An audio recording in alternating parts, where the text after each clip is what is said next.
He's also a CPS senior fellow, and he's been doing some field work for 11 from the Cham community, not only in Cambodia but also in Vietnam. And tonight he's going to talk to us about Akhar. Is that how you pronounce it? Yeah. Close enough. Okay. Well, verbal melody. Thank you very much.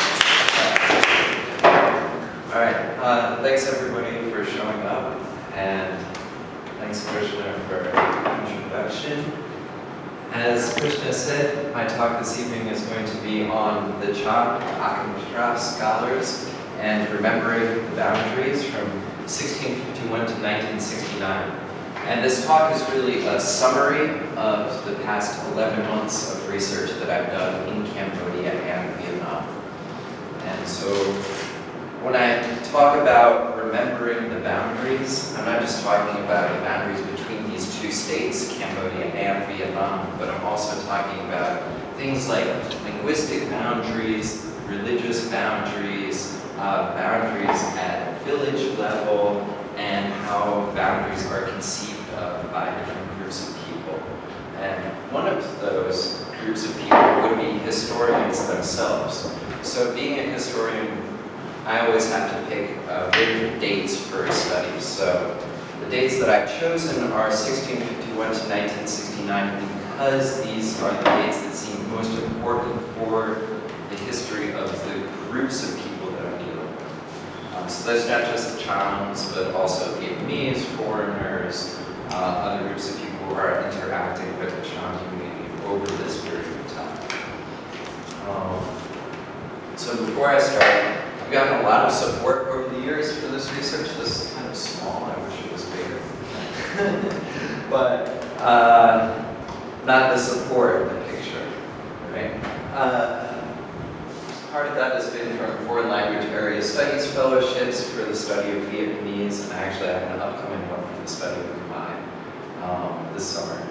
And also from the University of Wisconsin-Madison, from the Department of History, tuition fellowships, TA-ships, that kind of stuff.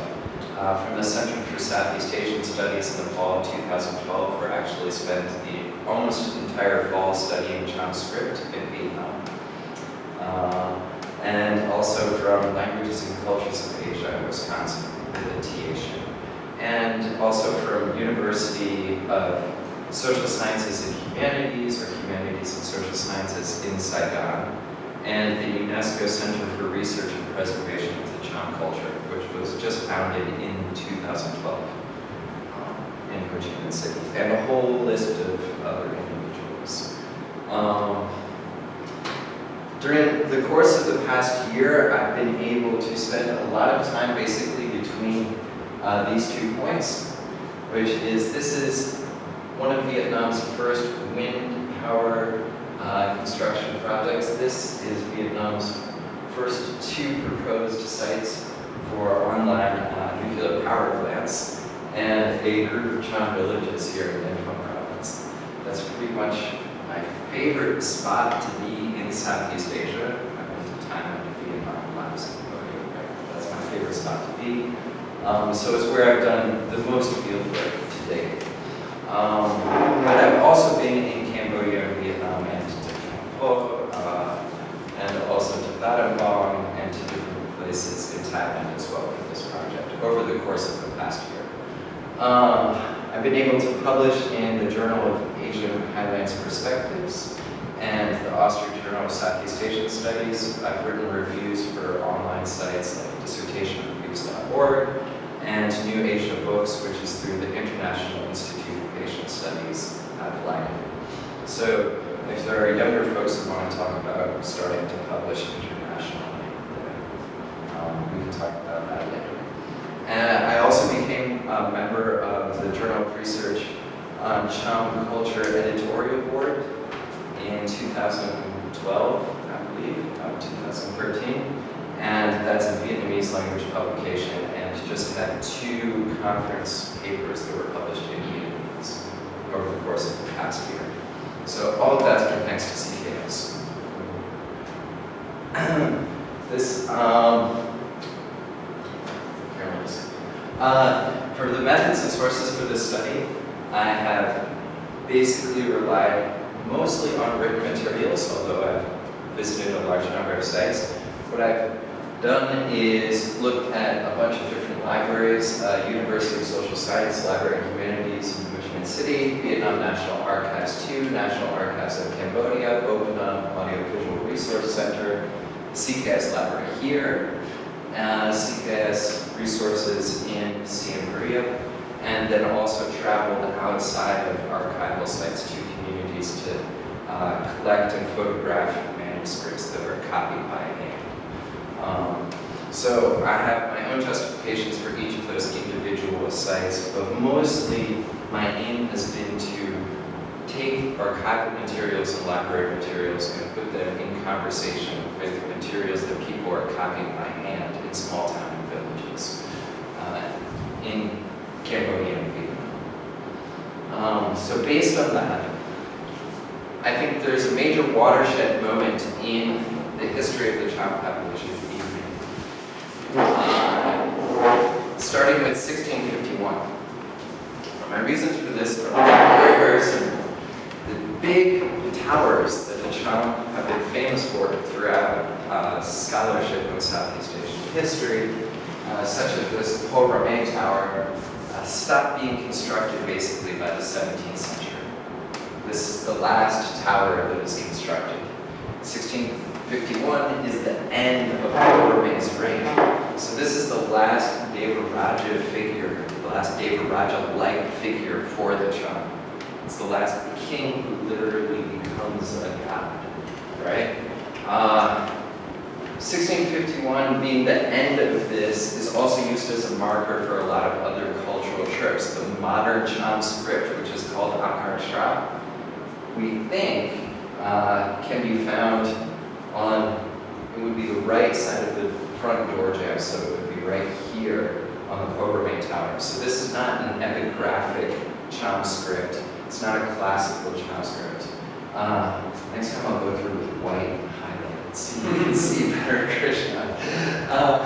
But it's actually the modern Cham script. So we think it appears during that period of time.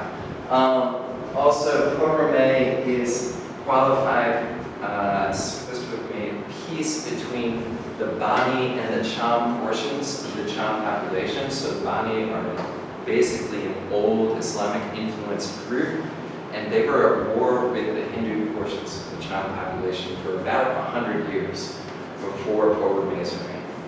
He is actually not Cham, incidentally.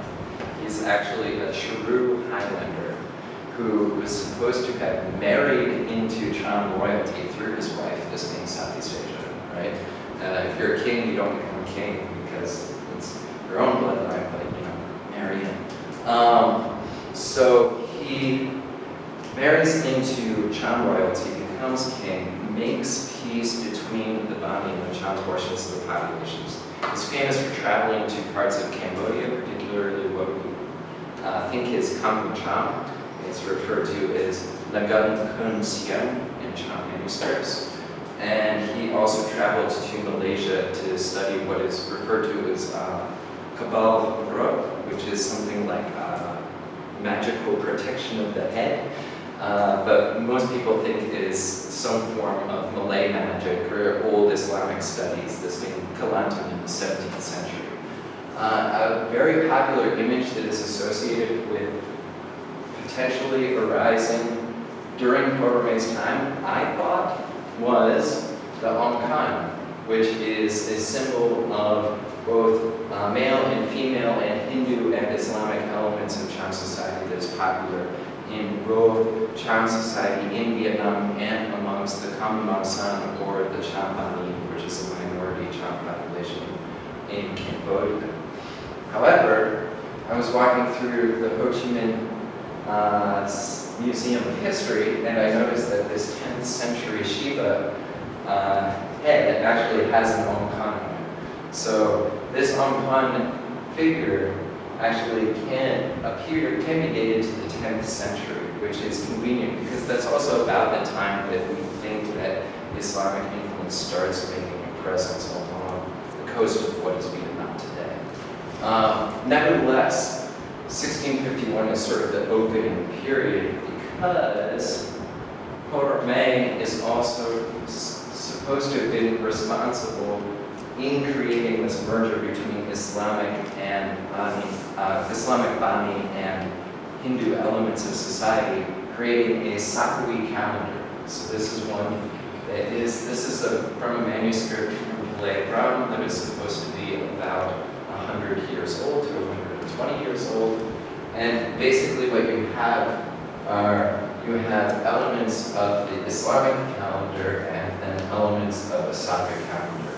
So it's a lunar solar calendar that blends the two cultures together, and it's used to set days for ceremonies, particularly religious ceremonies. Another practice that is dated to Proto-Romance reign is the potentially worship of Kut, ancestral Kut, which are basically small stones that are associated with family groups that are worshipped by the Hindu elements of the Cham population in Vietnam.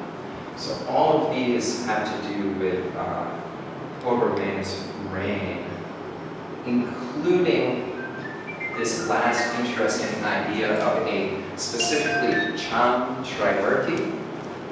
So what I'm doing here is playing basically off of the idea of Brahma, Vishnu, Shiva, right, the Trimurti. But there is a specifically Cham Triarchy of Porome Po Inu Nagam, who is a goddess who is associated with this site in Yatrak, Vietnam, and also Plokang Garai, who is a god who is associated with this site, which is in Thailand, Vietnam. This is an idea that is not particularly popular amongst the Cham population because people say, well, what are you talking about? Of course it's not a Trimurti because there's also Posabalai, Posabalong, and Posa, and then there's like a whole list of 10 other deities, right? So there's no reason to have a Trimurti. But it's an idea that can be found in scholarly studies of the Cham population, and is also popular in a lot of international presentations. So they will say that the Cham Hindu population worships Ho Inu Nagam, Ho Rame, and Ho Kram. It is 3 figures. Partially because it's mnemonic, partially because these 3 sites are also the most active sites in Vietnam today. I should mention that Ho Inu Nagam, who is associated with Nha Trang, is actually worshipped at a whole variety of sites throughout Ninh Thuan and Ninh Thuan province. And the site at Nha Trang has been most recently revived by the Vietnamese over the course of the past 150 years, but then only by the Cham over the course of the past 20 years or so. And there's actually current discussion about Cham worship at that site because Vietnamese ceremony, which occurs on April 20th, which is right around the time of the old Khmer New Year time, New Year, Cham New Year, goes on for 3 days. However, this is not in concurrence with the Cham calendar. So there are some groups of Cham who have been going up to this site during the Vietnamese ceremony to continue to worship, to sort of show this is still a place that we respect, while there are other groups of scholars within the Cham community who say, well, they shouldn't be doing that, because it's not part of Cham culture. So it's kind of this interesting relationship between authority and origins and what is and is not supposed to be religious practice. Nevertheless, I'm going to stick with 1651 because that's sort of the closing of this Cham Triarchy. Also, you have, this is a map by Alexander de Rhodes, and it's, what you're seeing here is the Gulf of Tonkin in northern Vietnam, and it was produced in 1651, and he actually shows that there's still sites that are associated with the Cham in northern and central Vietnam at that point in time, specifically Quang Nam province. Another point is that before 1651, there's only supposed to be one surviving Cham manuscript that can be dated to explicitly before 1651. There are stories, I should say that there are stories that have origins from the 9th century that are recorded later, but most people think that they were recorded after the 17th century, during the 18th century, or during the 19th century, in the versions that we have now. However, there's one manuscript supposedly in Cambodia that is a version of Quranic passages that is supposed to date to the 13th or 14th century. It was copied down by hand over the course of years. That's sort of the exception to the rule. It also seems that local gods, gods of the soil, according to Palmuse, appear to increase in popularity after this point in time. So after the 17th century, you have a decrease in Hindu practices, an increase in Islamic practices in the diaspora. Amongst the Cham remaining in Vietnam, you have an increase in sort of revival of animistic texts and practices. Another question during this time is one that the historian Anthony Reed has proposed, is the links between shifts in politics and shifts in trade and shifts in environment. So in the 17th century, you see shifts in the pepper trade, right, which is related to coastal production. You also see potential shifts in the water usage, the production of rice agriculture. You'll also see potential shifts in the harvesting of highland goods, particularly hardwood. For the Cham population, this is known as galao, or aloes wood, or eagle wood. So the 17th century is a time where those shifts may be linked to a decline in Cham political power, particularly as the Cham are losing the ability to harvest highland goods to the hands of the Vietnamese, who are gaining the ability to do so. And I have my own sort of suspicions about and questions I'd like to continue to explore about the potential of the expanding of the desertification of Ninh and Binh province over time, right? And this is something that I'm interested in, but I haven't really done research on. So keep that in mind. So going towards the end of the period of study, why 1969? When I first say why 1969 in Vietnam, a lot of people say, well, death of Ho Chi Minh, right? So when I say why 1969 in America, a lot of people will sort of say the true surge, right?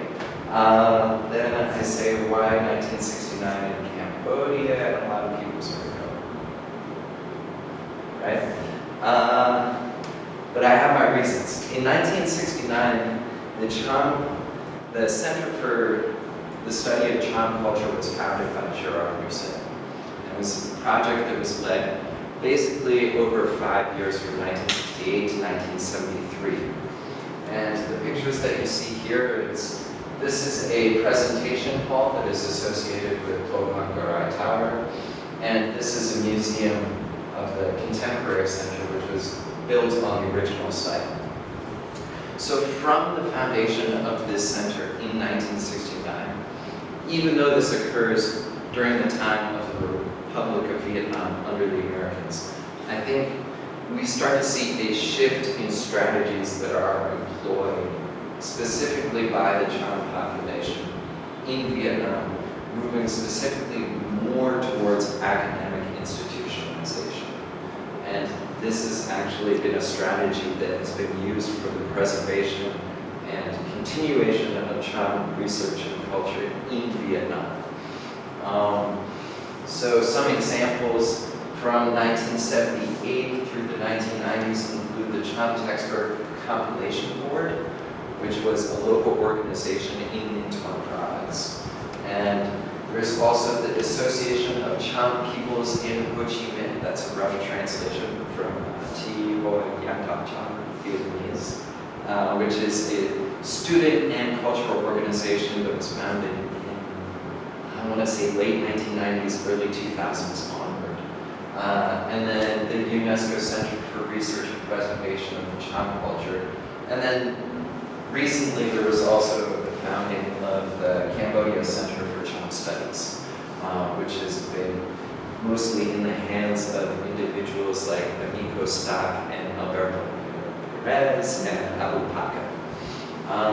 So this has some of the strategies that were originally used in Vietnam have started to be used in Cambodia. Specifically, this process of compiling textbooks of the Cham language. We recently saw a project that was headed by the American Embassy a couple of years ago where they compiled textbooks for the Cham language. So these are strategies that I think we will continue to see in Cambodia and Vietnam and work back and forth across both countries.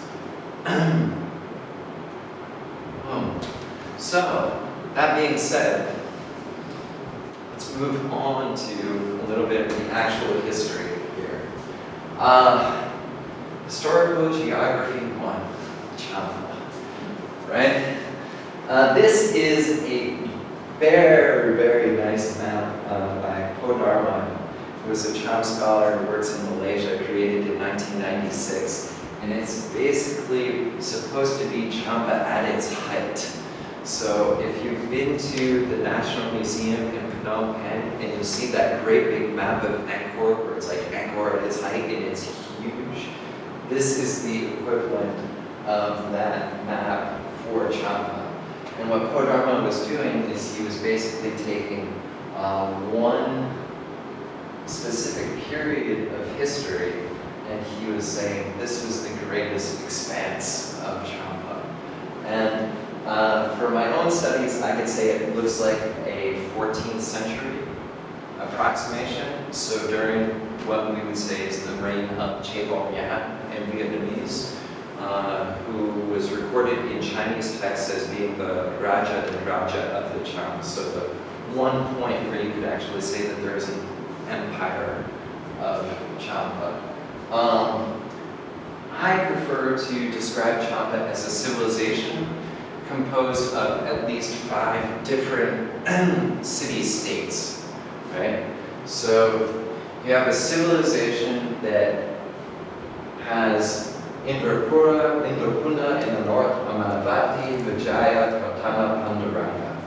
These 5 different city-states or 5 different kingdoms basically rise and fall over time. And some of them exist contemporaneously with each other.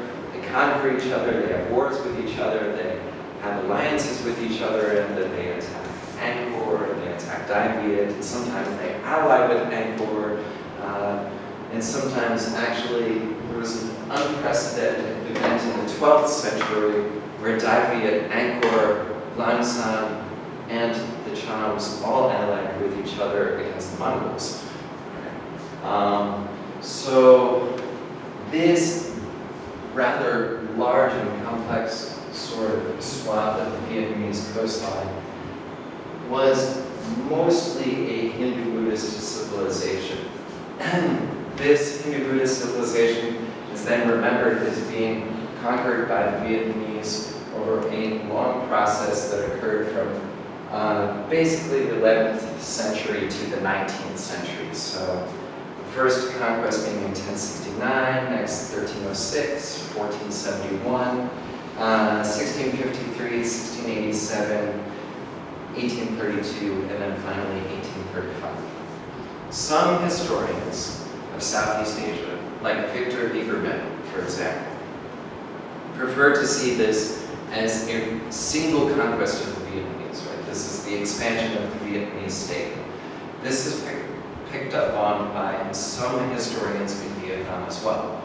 There's a famous study, Phan Quang, from 1967, who wrote about the Nam Tien and used this example as well.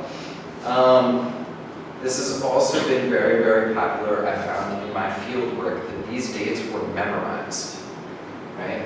So when I went to talk to people, it didn't matter if I was talking to old people or young people, if I was doing structured or unstructured interviews, people knew 1069, 1471, 1651, 1653, 1832, 1835 off the top of their head. So this is something that has been internalized as well by certain members of the Cham population, particularly in Vietnam, yes. Going back to that last map, where were the Vietnamese then during this Cham expansion? To the north. To the north. And this is a very, very brief period of time. This is my own personal take on this is Podara doing some historical imagining. And that's my own personal take on a lot of the maps that we see in history museums, right? And Southeast Asia before the 17th century does not have borders and boundaries like we imagine today. So when we see a great map of an empire of Ayutthaya, Vietchandra, or Srivijaya, with these large expanses of territory and then defined boundaries. That's not the actual case. Rather, I would say that there was probably a sort of nebulous zone of the idea up here, right? There's probably Langshan in around here. There's whole groups of peoples who have different principalities scattered all around here. Seeing 14th century Angkor, the National History Museum would have us do that, right? If you go to different places, you will see different maps as well. The maps in the National Museums of Vietnam do not agree with the maps in Cambodia, do not agree with Thailand, right? So this is why I picked this map, because it sort of drives that point home, right? Does that answer your question? Yeah, that's fine, thank you. Cool.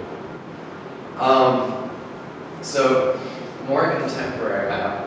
This is more the way I think of space in Southeast Asia.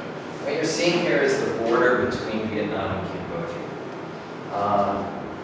The pink dots here in Phnom Penh were mosques that I visited, and I was just sort of taking field notes and I tagged those. The blue dots here are Bani villages in Minh Thuan provinces. Blue are Bani and Minh Thuan. Green are Cham. This is the wind power site, nuclear power plants, and this is a contested grave site called My Thong, which I'll mention later. But basically, when I'm looking at this space, other sites that I visited were specifically Chao Dap and Tai Ninh. And then here is a set that I'm trying to get out to, but roads and weather have not agreed with me, and schedules. But it's Tabang Kamam in Kampuchea province. And that will become important, specifically as the Cham community from here moves to diaspora here and then here to Udon. Tabang Kamam becomes a staging ground for Malays who are at the same time being pushed out of their territory by Thais to move into Cambodia and try and claim portions of Vietnamese territory by raising the Cham population throughout the 17th and 18th and 19th centuries. So that will become important. This is also a sort of borderland area that we know is being contested, particularly during the 20th century, later, but I've already published on that, and I will probably do more research on that again later, but I'll just set that aside for now. My main interest for this talk is 17th, 18th, 19th, and 20th centuries of broad strokes. And in doing so, what I want to do is shift discourse away from the Cham as an ethnic group and toward the Cham as a language community. And I think that's useful for several reasons. First, because we have already had so many anthropologists come through Southeast Asia doing great work on Cham populations in Southeast Asia, who have basically thrown the idea of ethnicity up in the air and said it's useful but useless, right? Because you can't take these terms like Cham ethnic group and then apply it to the Cham community group with any kind of preconceived notions about what you're going to find. However, linguistics and speaking Cham language is something that I found to be very, very useful in doing research in Southeast Asia. What this means is I can go to a village in Vietnam, in central Vietnam, and a village in Cambodia, and I can talk to people, right? In a way that I can't do if I speak Cambodian or Vietnamese. So there are other languages that also fall into that category, right? Chavan being another one of them. And even Malay as well. But basically what you have here is a map of Cham speakers in Vietnam and Cambodia that was produced by Brunel. Brunel, as a linguist, was very, very careful not to make formal recommendations to communal leaders in his work, which I think is something that's very, very admirable, just from a research perspective. He also viewed language as an ethno-cultural symbol, which is something that I would like to leave open as a question. And in terms of thinking about language, he noted he was of the conclusion that orthographic reform in the case of Cham, which has a script like Khmer or Thai, would reduce the difficulties in learning the script and therefore promote literacy. So he had this idea that orthographic reform promotes literacy. And then he also thought that Romanization would promote literacy, and that's been something that many linguists have sort of hinted at or openly advocated over the course of the 20th century. However, I think that it's unlikely to yield any sort of favorable results amongst certain populations, and specifically amongst Phang Ram Cham in Vietnam. It's you learn the Cham script, right?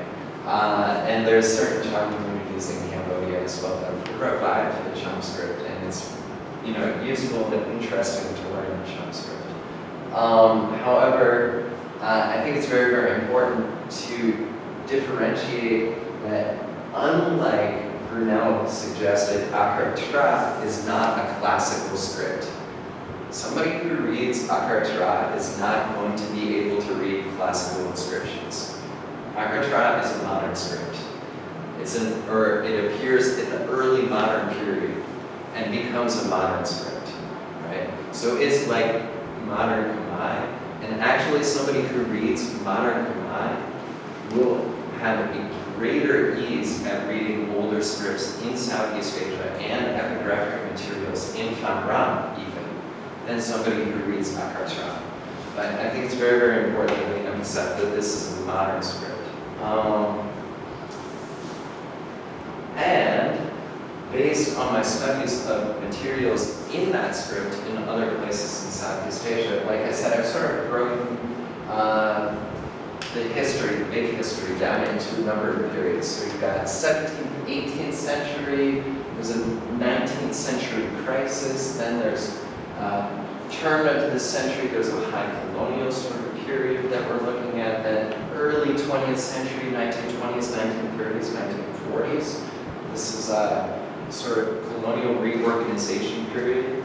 And then there's a mid-20th century anti-colonial period that I won't go into as much. So this has some historical context to the Cham. Let's get that. So the 17th century. During the 17th century, the Cham are basically confined to their last kingdom, which is Panduranga, for the grand majority of the 17th century, from 1651, 1653 onwards. Before 1651 and 1653, there was also another slightly northern territory of Kautana, which is now Thanh Hoa and Phu Yen provinces in Vietnam, and that was annexed over the early portions of the 17th century. During this time, a contemporary of Po Rame was King Ibrahim in Cambodia, who was Cambodia's only Muslim king. And King Ibrahim is most famous for, among other things, not only being a Muslim king, but being a big friend of the Malay and Cham communities, and he is supposedly converted to marry his wife, who was a princess of either Cham or Malay heritage. We don't really know, because Khmer sources use the term Cham Tafia, which means sort of Cham Malay. Some historians in English have just sort of picked either Cham or Malay. I'm of the interpretation that we should leave that an open question. I just think it's more interesting that he converted to marry his wife. Right? Another contemporary after the time of King Ibrahim, King Ibrahim has a contestation with the Vietnamese, which is very complicated, like Po Rame. Vietnamese also, if I remember the story correctly, his mother-in-law, who was not his mother, was a Vietnamese princess. She did not want him to come to the throne, specifically after he took a Cham Malay wife, because she wanted her lineage to take the throne in Cambodia. She was in the House of Wick. And so she raised an army to oust him. And this army was the reason that Padaraja VIII actually came to power. During that time, the Cham king in Panoranga was Po So, who was a Cham, but also, as was popular during these times, traveled to Malaysia and Cambodia